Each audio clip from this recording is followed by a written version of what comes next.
Welcome back to another edition of the Here We Go podcast. I'm your host, Trent Ging. Today, we're going to be talking about the reactions from first day of padded practice. There's a lot to unpack with this, so let's dive right into it. The first thing that's going to come to everyone's mind is that we get one Wilson back partially and lose another one for what seems to be a little bit of an extended period of time. So Russell Wilson comes back today. He's still limited. He's working his way back in. I took some reps in 11 on 11. Didn't participate in 7 shots at all.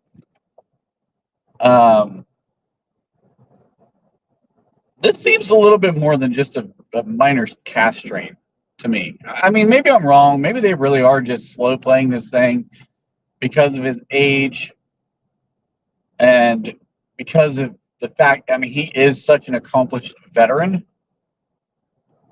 But doesn't it just feel like this is a little bit more than just a day-to-day calf strain? I mean, Russell Wilson said on, I believe it was Sunday, prior to their day off, that if it was a game, he would have played. But here we are, he gets another day off, comes back yesterday, and it's still very limited. He does some individual work, and more of the one-on-one period or the period where the receivers are kind of working on routes, the quarterbacks are throwing to him. He did a little bit of that. He did a little bit of taking some snaps from Zach Frazier at the beginning of practice, but he doesn't do any of the 7 shots, and he doesn't do a whole lot in the 11 on 11 team series. So to me, I don't know. I try not to jump to conclusions on things, but how much of this is just he's an accomplished veteran and they just believe he can step in and really just pick up the slack and run with this thing? How much of this is there's more to this calf strain than what we've been led to believe so far? I think if you're Russell Wilson, Justin Fields has more days like he had yesterday. You better start pushing to get back on the field. Colin and I have talked a lot about, we really believe it's going to take a lot for Justin Fields to win out this starting job. I think Mike Tomlin has it in his mind that this is Russell's job, and he's going to have to lose it more so than Justin having to go out there and win it. But I'll tell you what, looked at Alex Kazora's notes yesterday. He had him down as 7 for 7, 62 yards, a touchdown. He ran an RPO in on the 7 shots drill.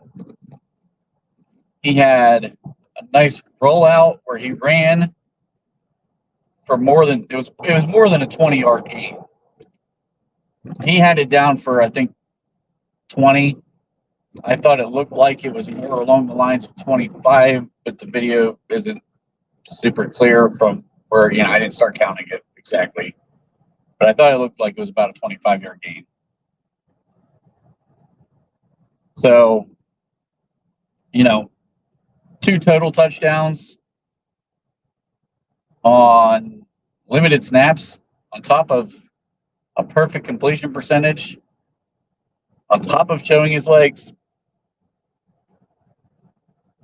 I'll just say, Russ better hope Justin doesn't keep stacking days like that as he's being slowly worked back into things. Anybody, and to say this, to get really excited over one day is an over-exaggeration. So I'm not saying, Justin should be the starter, because I have seen a lot of calls now Justin Fields should be the starter. Now, let's not forget Justin was struggling. Now, he's been building and he's been improving day by day. But the first day of camp wasn't good. And he slowly built up from that. But if he stacks days like what he did yesterday, Russell Wilson better worry about his job a little bit.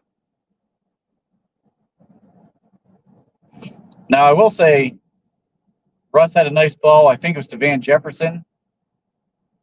He had a real nice ball to Connor Hayward. So it's not like he did nothing, but it's so limited on what you're seeing from him right now. And to me, I worry about, like, you're coming into a brand new offense. There's only so much mental reps can give you. You've got to get out there and you've got to do it, and you have to see it for yourself. I think as a quarterback, you need to be able to see the way the plays unfold in front of you, how the defense is reacting to them. It's going to give you a different perspective than seeing it from the sideline or standing behind the play with the coaches.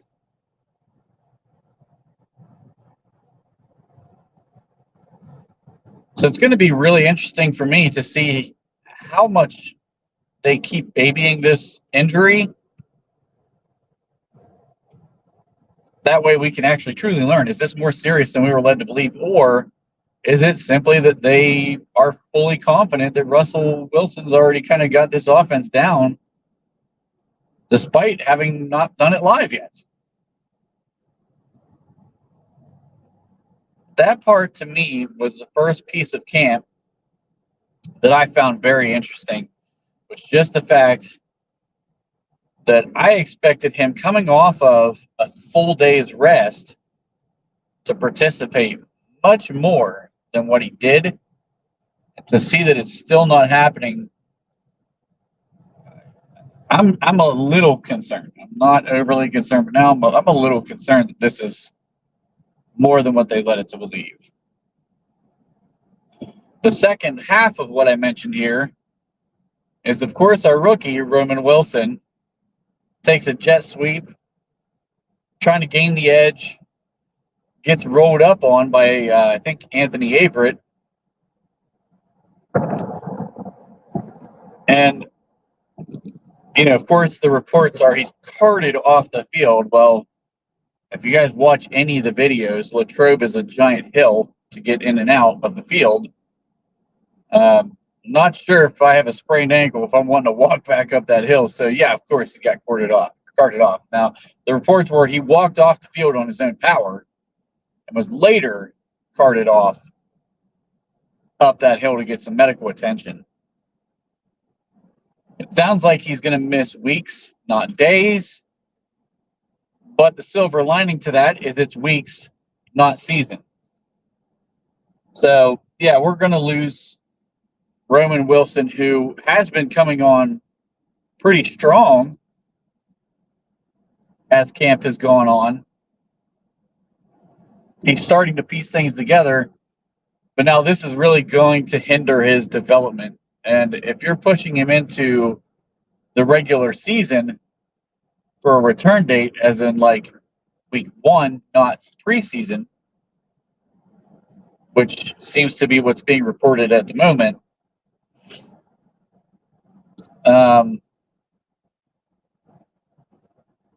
would you start him week 1? I would. So what kind of impact does this have moving forward? Well, of course, the calls now to trade for another receiver are starting to intensify again. Well, we lost Roman Wilson. We need to go trade for a wide receiver. My question to you is, why in the world is it any different now without Roman Wilson than what it was with Roman Wilson? You weren't trading for a slot receiver in the first place. Roman Wilson wasn't your number 2 receiver. Why in the world would this be any different of a situation now than what it was after the end of the draft, for example? Calvin Austin is going to fill in that slot role almost assuredly now. Now, they're still probably going to rotate these guys around a bit and give different looks because the coaching staff is still going to want to see who is going to be their season-long wide receiver too, more so than just in the camp while Roman Wilson's out. Calvin Austin's still in that mix, but it does also fit a lot of the things that Roman Wilson was going to be able to do from the slot position.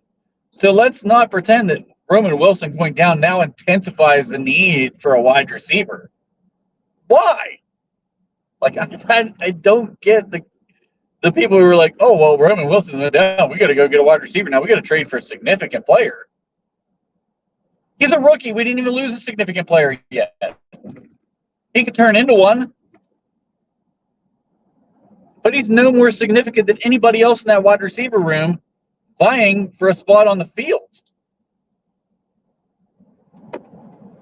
So when I started seeing that, to me, that didn't make any sense whatsoever. I don't think, like I said, if the team feels they want to go get a guy, then sure, go get a guy, as long as the price is right. Because at the end of the day, this is still Arthur Smith's offense.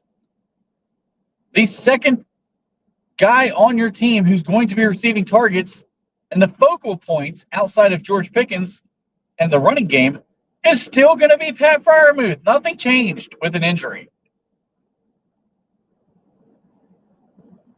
So let's not pretend that the Roman Wilson injury was more than what it was.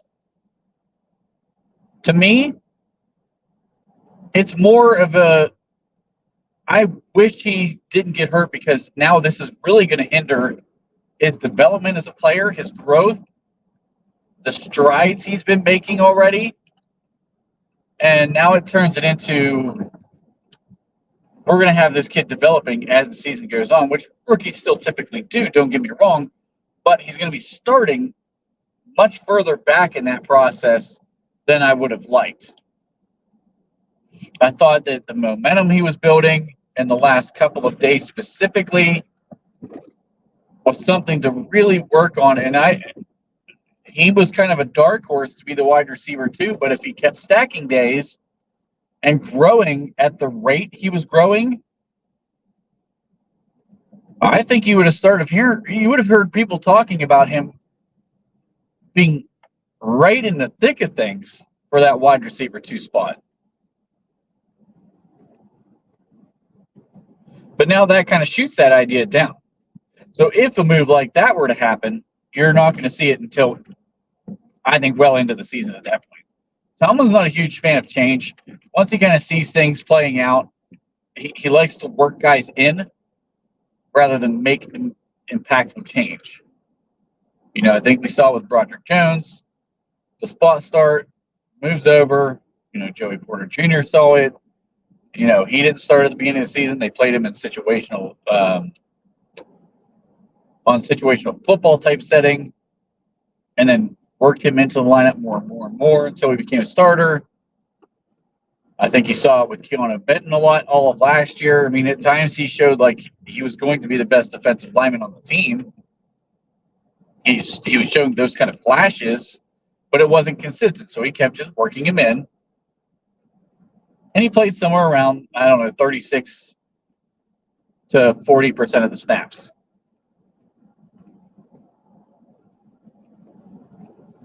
And that's now probably the path for Roman Wilson. He's going to get worked in. And if he keeps producing, Tomlin will keep putting him out there more and more and more as he keeps earning that time. Camp was going to give him the opportunity to accelerate that if he keeps stacking days the way he was. So to me, that's the significance of this injury, is how much we saw him immediately starting the season versus now. I think it's going to be more of he gets worked in to the offense.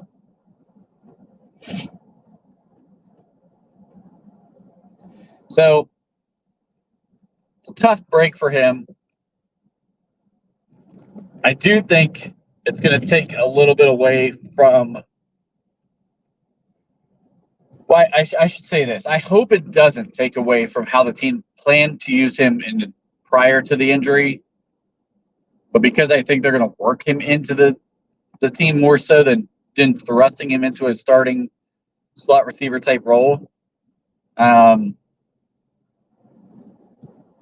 think his target share drops instantly, like to start the season. But again, he can work it out. So not going to overreact and say now his season's going to be totally different. But like the beginning part of the season, the first 3 weeks will look different than I think maybe had he gone through the full camp. So we'll see. Reports can change. Injury status can change as things go along. And maybe, the sprain isn't as bad as what is initially being thought of. They always reevaluate and double check things at this level. So we'll continue to monitor that as we go. Backs on backers, a drill that does not disappoint. We saw some guys who played really well. I think Troy Fautanu was a guy who showed he did a really good job on the backs on backers drill. I think he actually, won 2-1 versus TJ Watt.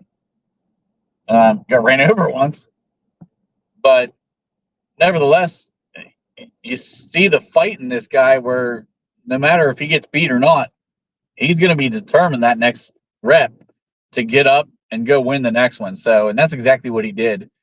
So you like to see that out of a young rookie against a guy like TJ who, if you learn to work against TJ Watt, you're going to be able to block anybody in this league. So it's good to see. Number one, they're pairing him against TJ early on and not kind of easing him into this.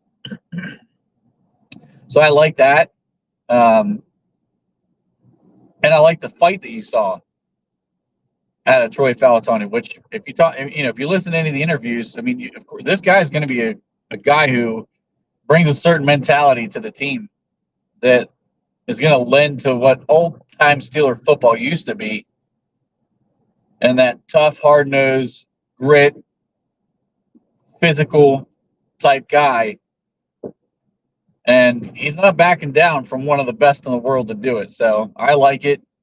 That was a good thing to see being reported. Jaylen Warren and Peyton Wilson had a couple of battles there. Jaylen got the better of him, but Peyton was kind of fiery at the end, and then they high-fived each other. So that was another thing that is interesting to see. Actually, I think both running backs did pretty well. Najee Harris also did well in this drill. I think he was battling against Landon Roberts, which, you're talking about two really physical guys. When those two collide, it's going to be a bit of a rumbling collision. So if it was good to see Najee, who has gotten quite a lot of flack as far as his pass protecting, to have a collision like that against a guy like Landon Roberts, big physical dude who's a downhill thumper. That's a tough guy to stop once he gets the train rolling. So good for Najee on making that play on that series and that rep. Trying to think of who else stood out in that drill, because there was a number of guys. Alex Highsmith, I think Dan Moore kind of went forth a couple of times. The offense really won out on a lot of things yesterday. They won the overall on 7 shots pretty handily.